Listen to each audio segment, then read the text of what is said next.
Across Wales, people are already building a better future in their businesses, their communities and everyday life. GreenWales brings those stories to life. Wales Future First brings in the voices shaping what comes next. Because the future of Wales isn't something far away, it's something we're building right now together. Today we're joined by Nina Ruddle, Chair of the Wrexham and Flintshire Public Service Board, a leader bringing organisations together across North Wales to turn the Future Generations Act into real on-the-ground change. Hello, how are you? It's great to have you today and thank you for joining us. I am. It's a pleasure to be here with you and I am really well, thank you. Great. We're asking every guest the same set of questions to build a shared picture of Wales and its future. So let's start. When you think about Wales in 20 to 30 years, what does a good future actually look like?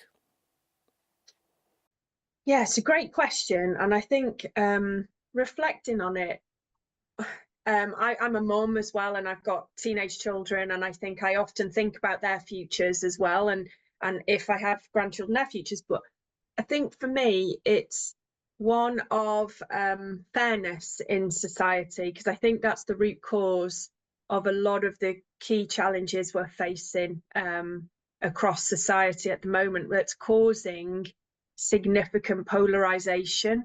And I find that really sad. So I'd like to see a fairness in society, that everyone has equal opportunities to fulfill whatever they want to do in their lives. They have a home that's warm and safe. They feel like they belong and they're connected.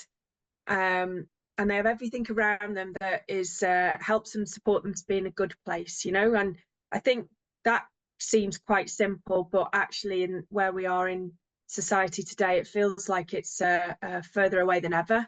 So I think that the key foundations are building truth and trust in institutions that are there to help us when we fall on difficult times, and truth in what is evidence and data and what is the truth around the reality of people and how they're trying to live their lives and just be the best they can. I think the other thing is about sharing power and collaborating more with, as a chair of the public services boards, for example, it's that collaboration piece of how we share power, how we share resource, how we pool resource, and how we shift away, not necessarily from political ideology, but actually doing the right things because it's the right thing to do, and doing the next right thing right. I think it just, for me, it's about really simplifying all of that and embracing what an incredible country we live in and the opportunities it presents, but protecting it and looking after it and caring for that and the people, so the places we love and we live in. And that's what I would like to see. No biggie, really. What I'd like to add on to that is that I think transparency these days we've always been there's always been systems for transparency, but because of social media, because of misinformation, because of the way that things are slightly manipulated these days and taken out of context, I think transparency has become vital and much more important as well, and takes a higher precedence over maybe it did 10 years ago, and it puts things like the Future Generations Act under pressure, you know. But I think transparency is key. I think that it's a great point, and actually it pulls out something else I've been thinking about recently, is around that whole, like, and it's a book I've been reading and some people have recommended to me, and it's this whole, like, in Wales, how do we hold our government to account, the Senedd to account? And it's not that, and I do a lot of work about becoming trauma informed, and compassion and kindness at the heart of everything we do. And I think there's something really interesting in the comparison between the devolved nations in like Wales and Westminster, the sort of spotlight that the media have on this sort of government engine, if you like. And I think in Wales we're far less challenging to the political arena, and I think that's where I think we need to rethink the way that we do that and ask more for Wales, and unapologetically so. So I think there is the transparency is key, but the accountability, but not in a way that's like browbeating people. It's saying, well, look, you know, this is where we want to be. Let's use the framework of the Act to do that, and let's enable that change. but it involves all of us like compromising and stepping away from certain things, and that's really difficult for people to do when society's polarized. So yeah, transparency, I'm with you 100%. Yeah, and I think collaboration as well. You know, partnerships are great, Yeah, but if you're collaborative, everybody sacrifices something, but for the greater good then as well at the same time. So that yeah, weaves in beautifully. yeah. And the act's a beautiful way of rallying around people around one thing. It's a Mm. framework for change, which is why I'm so passionate about it. Brilliant. And that leads me on to the next thing then, which is what responsibility does your role carry in protecting the future?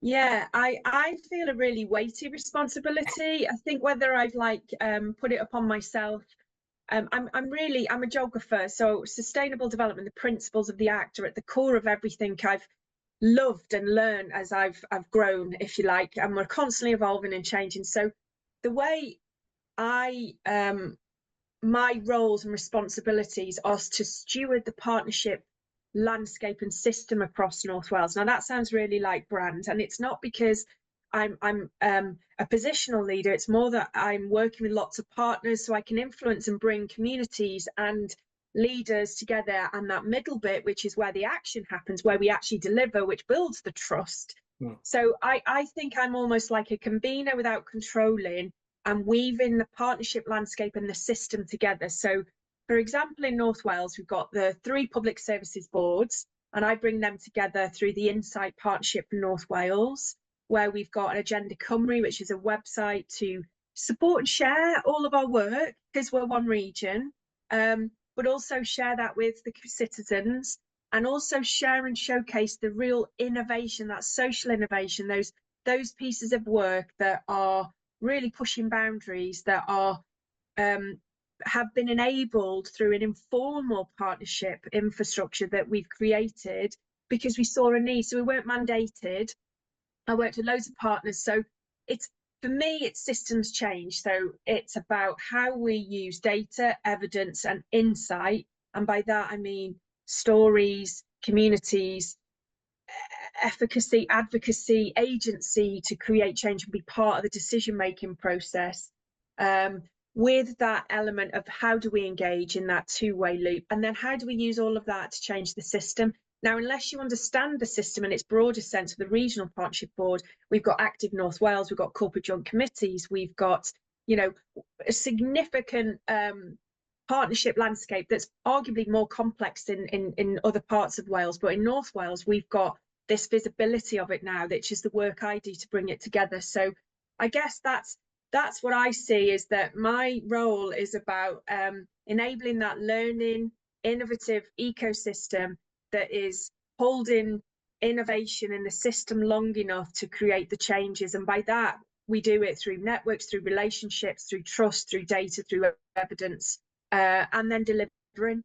And I think that's my role, which is in Wrexham University, is about enabling that, because we are sort of apolitical in that sphere, and we've got a real passion for change and connecting closer to the communities that we serve. So I'm from and of North Wales, so I'm really passionate about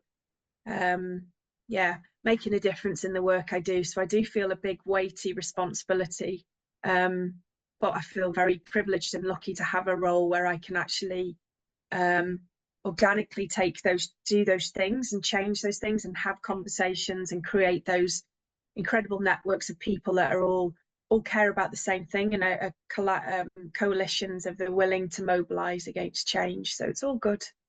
Yeah, and that's why we sort of came to you, Nina, because we knew your approach and the way you do feel that responsibility and that genuine person to deliver for Wales and to be that bridge of bringing, as you say, the policy and the high level stuff back down to earth, learn and embed Yeah, it into Wales and hopefully North yeah, Wales, and then people in North Wales then will see that benefit. And also as part of your role, you are definitely a leader within Wales to show good working and hopefully develop that across Wales. So if you're doing fantastic things in North Wales, they can be shared with different yeah, PSB boards across Wales. So that's fantastic. Thank you.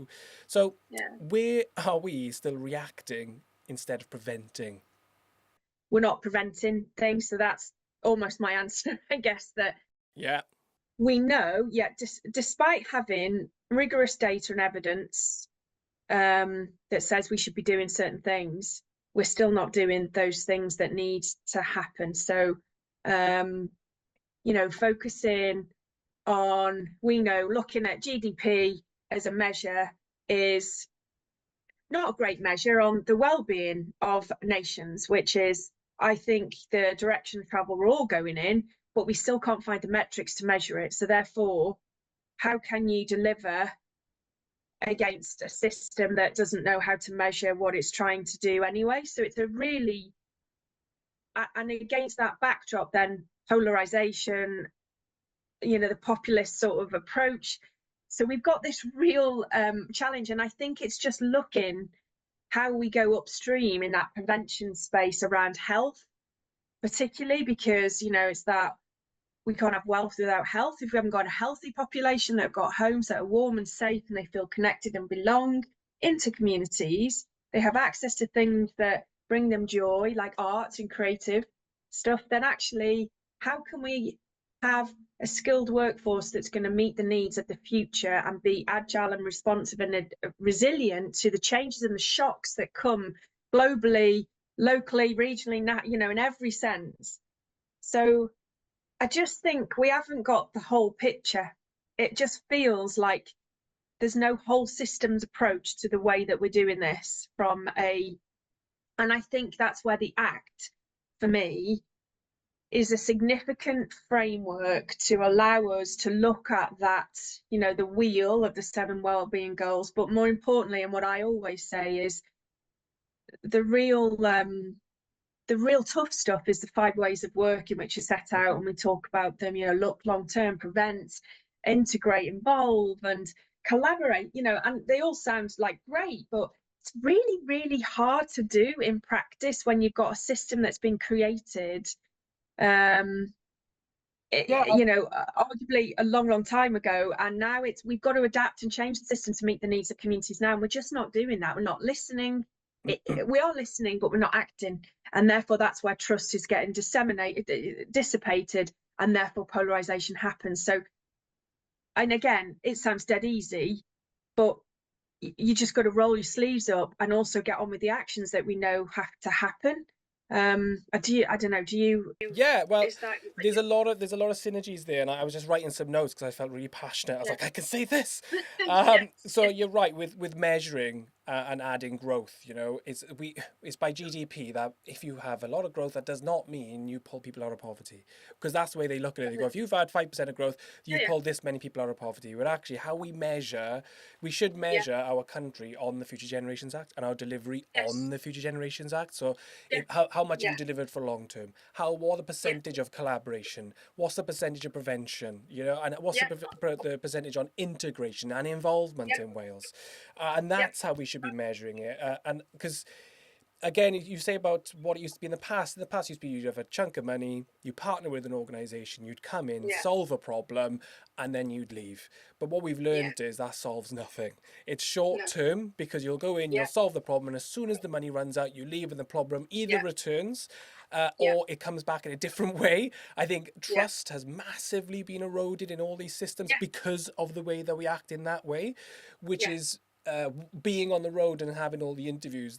What I keep seeing, which is really amazing, is people are realizing that not so much partnerships are over, but people have learned that partnerships are not the way really to conduct business and to have that long-term preventative sort of action.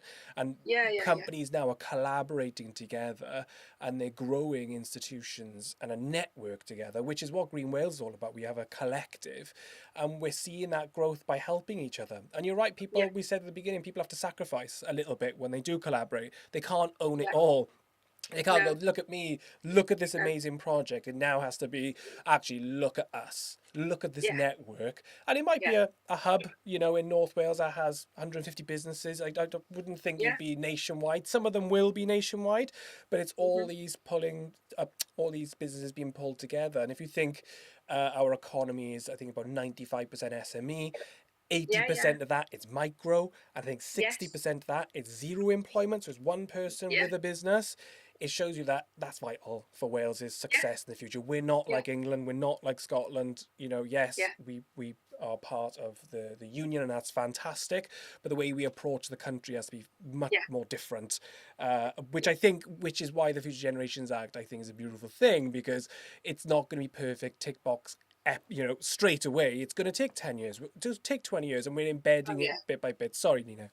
No, don't apart. No, I'm completely right. And in that, I think with those sort of sole traders, if you like, that the what in Wales is that networked piece is crucial. So that relational approach to trust and connecting into different aspects of public, like using procurement as a far more effective tool that sometimes can really hinder that sort of spend local, but is the one of the most powerful tools we've got within public services to create that change. And when you were talking, another thing that struck me is that some of the things that I'm really passionate about is like this inclusive innovation concept. So like that whole so how do we shiny buildings are great, and innovation in a scientific term, but how do we ensure that that's felt in Kaya Park or Maesgechin or in Connors Quay, or how do we ensure that the young people that are in primary school now have those expectations and aspirations within themselves that they can be and do whatever they want to be? And that's the tough stuff, I think, and we can build loads of buildings. That's cool, but again, once that building's built, you have to then have the healthy workforce, the skilled workforce, the resilient population that's connected and cared for in a public services. So but I think that's where some of the work that we're doing with a public services board and on a regional footprint, with the 3 public services boards coming together with lots of partners in an open way, is that we are doing that far quieter social innovation that is. So we've done things like co-produced community narratives with 6 communities across North Wales.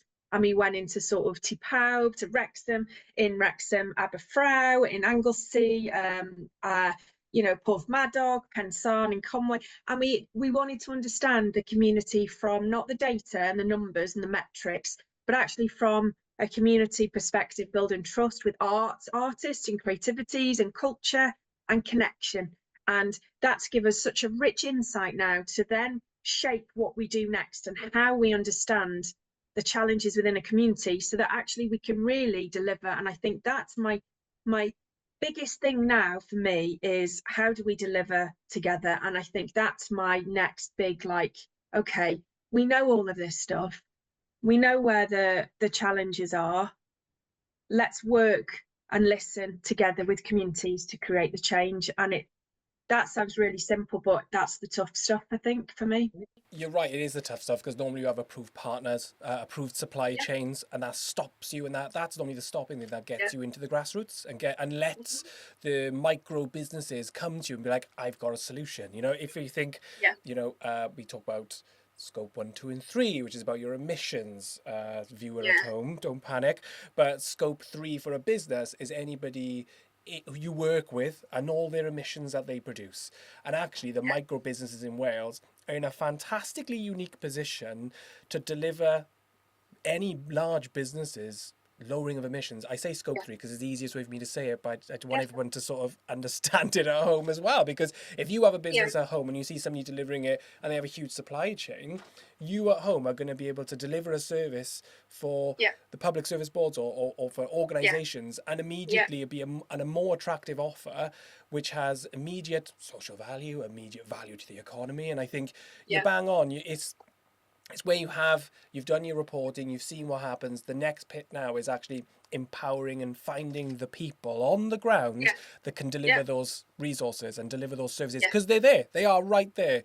But sometimes businesses are so big, council services, etc., are so big and clunky, and the way to get the business is so difficult that it means it just snuffs out the smaller guy. They don't have that resource to be like, look at us. They have the resource to do it for a couple of days.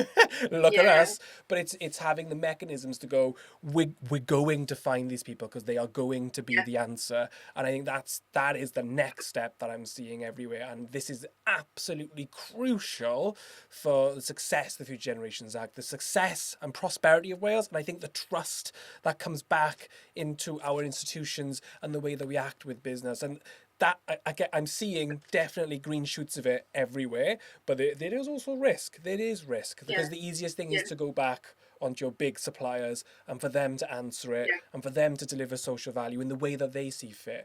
But that might not be the best for Wales. But I definitely, the interviews I'm going out and the people I'm seeing, they do talk about funding, they do talk about long term. There's some of them now that are having, I know Green Space I was speaking to 2 weeks ago, and the project that they're doing with Valleys to Coast in Bridgend is fantastic. And I was at Waterfront Museum a couple of weeks before that, and the way that they're integrating the exhibitions into the outside space. So you can definitely see it coming, but it's now you want to see it in a much broader way. And you talk about Public Health Wales, that I think that's the next bastion of change that's coming across. Oh yeah, we do a lot of work with them, and a really good example of that inclusive innovation is and it's I'm always like, when somebody asks what you do, and sometimes it's really difficult to articulate it, especially when you're in that sort of strategic policy space, and then you're in the delivery space as well, and everything in between to a point. But one of the things we did with the Wrexham and Flintshire Public Services Board was when we listened to young people in the previous sort of wellbeing assessment, which tells us what's a priority and then allows us to plan to action that, was young people were saying we want skills outside of the classroom, we want to learn different things, we want to be, we want life skills.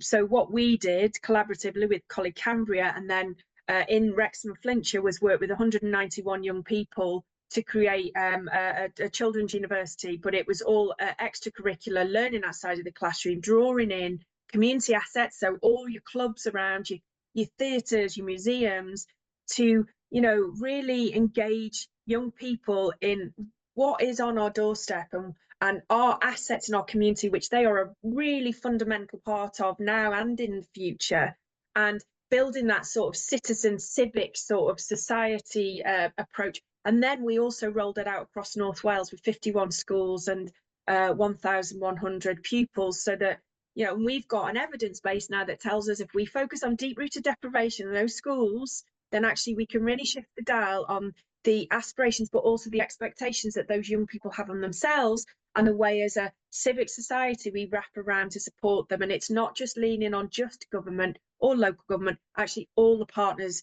in a community space, because it's within our interest to make sure that those young people have futures that are bright and shiny, that we all want them to have, and we can enable that. So that's a really great example I always use to go, well, what is it the public services boards do? And I thought, that's it, but you take somebody to grasp it and go and flip and do it. And that's the sort of thing that we're really trying to push boundaries on. So thank you for that. And it's nice to have, you're up in North Wales and I'm down in South Wales, but actually we completely agree and we have synergy because we both see it, and that shows you the Future Generations Act is being embodied and it is being taught and it is grassroots and it is coming through in all the different sides of things, and it just gets me really excited. So thank you for that. Yeah, me too. Me too. So if Wales fully embodied the spirit of the Future Generations Act, what would feel different day to day? You want everyone to see and feel the difference that having the principles of sustainable development in everything we do makes to everybody's lives, like education, particularly education, I think, and how then we use that to transform the future. And I think transcending political funding cycles, that it's the one constant. And if that's the thing we've got to lean on, and some of the young people I experience, then, I think we're in really safe and good hands in the future. Yeah, I can see what you're saying. It's more that it's a general appreciation for the fact that it exists, but actually if we embody it fully in Wales, it's just the way we are as a country. Yeah, I think there's a big passion of mine is that with the Public Services Board at the moment, I found a little bit of funding which I want to use as seed funding for projects to work with town and community councils or community partnerships or schools to go, okay, let's understand what the Act is in your space and place, the place that you live and love, and let's make that real for what you want to see change in your place or space or with your people. And it could be a bulk hotel, planting more wildflowers, or it could be, you know, creating a learning program that helps women get back into the workplace to provide that confidence. And the nice thing is, it sort of brings you on to the next thing, which is if someone was to watch our conversation in 30 years' time, and this is a Yeah. vision for you and what you want to see, is it, what decision would you hope Wales made today that would then benefit the future, and the thing that you hope that we're doing now, so in 30 years' time they go, I'm glad they made that decision?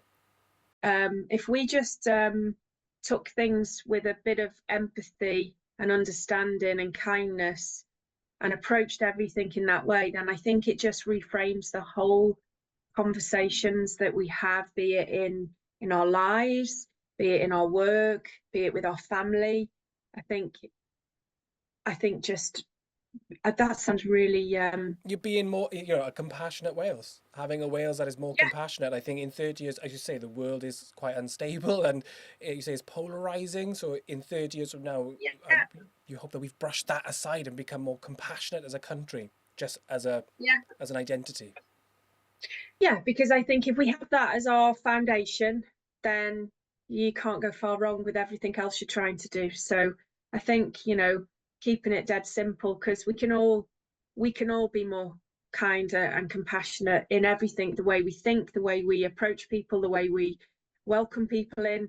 There was a beautiful we hosted an event in Venue Cymru a couple of weeks ago with the National ACE Hub Adverse Childhood Experiences, and there was a little girl that had come from Afghanistan that spoke about her experiences of, and it was all about trauma informed experiences in education, which is part of our public services board.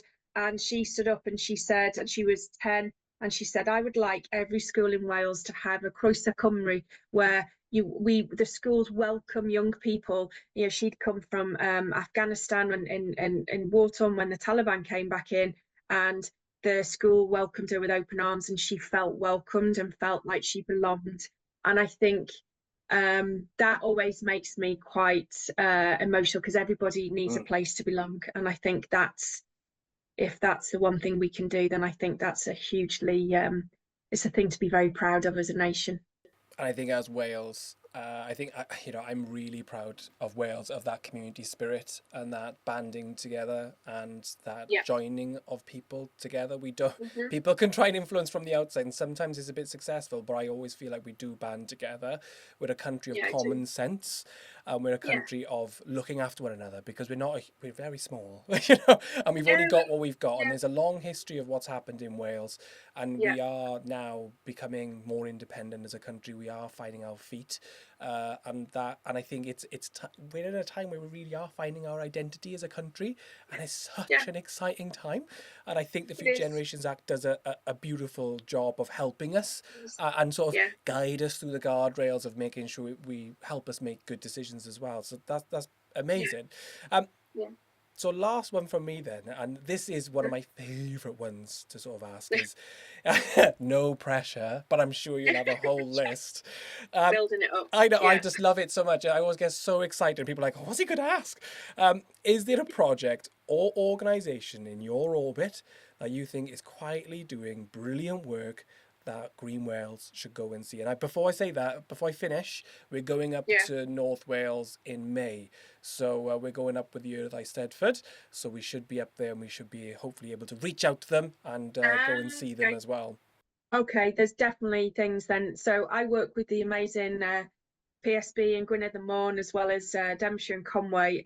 We have a great collaborative approach in the Insight Partnership. So I would say there's two, but they're interconnected. So the first one would be the public map, and the mappers in Anglesey we've got a partnership with Cardiff University, Cambridge University, that Bangor involved, and ourselves, and we've worked to map um, with bards in communities of Anglesey, to map what is important to communities, so that can be used in decision making. And it's this amazing GIS mapping system, so that it can connect to what is important, what sense of belonging people have, paths and different sort of spaces and places that mean something to them, so that actually when we make decisions about planning or any form of public service decision, then actually it's informed by this beautiful map that's overlaid and has got this richness and community insight. So on top of that, we have worked with Cambridge, and we are now working in Wrexham with the Wrexham Room, which is part of the Urban Room Network, and we're working with the public map as well as part of that programme. And so we're like collaborating with our mappers and our mates in Anglesey and Cambridge and Cardiff, and we're all coming together. And this Wrexham Room is a space in T-Pow in Wrexham where we are engaging. It's just a room for communities to come together, to work with us, to in creative art, culture, to understand place, understand people.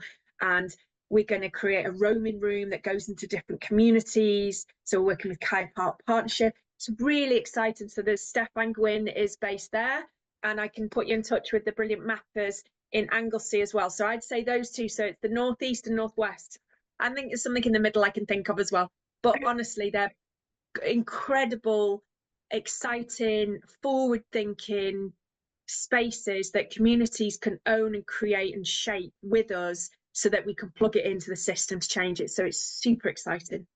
I think that's amazing, and that's a great example of how you are plugging into the grassroots to inform the sort of high level side as well. So you give me a lot of road tripping to do when I come up to Anglesey, so I'm looking forward to that.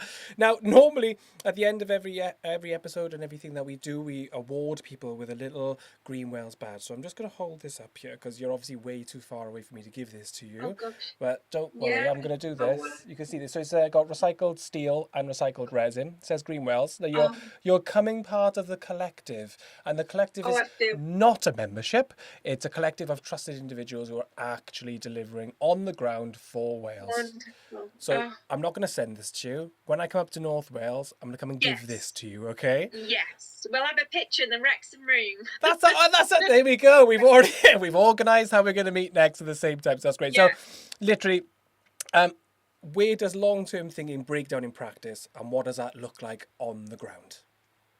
Okay, so long-term thinking, the way that we've enabled that in North Wales, and the work I've been doing, is been creating sort of different platforms for engagement and networks. So we've created the North Wales Insight Partnership. We've got other sort of partnerships that are all about driving change. And I guess the big thing is how we make that landscape visible so that everyone can see it, so we can see connections. And make sure that we are not duplicating, which is a big issue, I think, in a lot of public services. Then if we can see that, we can navigate the complexity through the partnerships and through the connections and networks, as well as building the relationships to embed learning in what we do. So there's some really great examples through Children's University, through to engaging Wrexham in the city board work, and thousands of young people about what matters to them. And I think the underpinning principles of like long-term thinking and working for me are data and community insight go hand in hand, and the way that we translate that collectively is really powerful, because that gives the trust and the agency to work together with communities. That relationships, which are often they've got to be seen as investments, like a capital road, like building a road, is we have to see relationships as part of an investment. It's the foundations of everything we do, and we ignore that at our peril, really, I think. And then the final thing is like, and it goes back to what we said before, is like, well, how do we measure this stuff? How do we measure well-being in its broadest sense? And I think that's a real a challenging question, but I think we've got to evolve and tweak around evaluation being developmental, and create these spaces, which we've got in North Wales, a lab space where we bring lots of different experts together to bring us your challenge. Let's learn together, let's work in systems. So we've got a real ecosystem in our region, which I think is really enabling us to look long term, to integrate, to involve citizens, really underpinning those 5 ways of working, because I'm so passionate about it. I've sort of brought it all together. So that's the way I would underpin that, I guess. I just want to say thank you very much, Nina. It's been brilliant having you on today and getting your insights in North Wales, as we are with the series trying to collaborate right across Wales and get those views across. And it's great to see those synergies as well. So thank you very, very much. It's my pleasure. Thank you. Great. This is Wales, building a better future together. Big thanks to Avango Powering Sustainable Productions for making this possible. You're watching GreenWales, Wales Future First. If you believe in the future of Wales, support it. Like, comment and subscribe.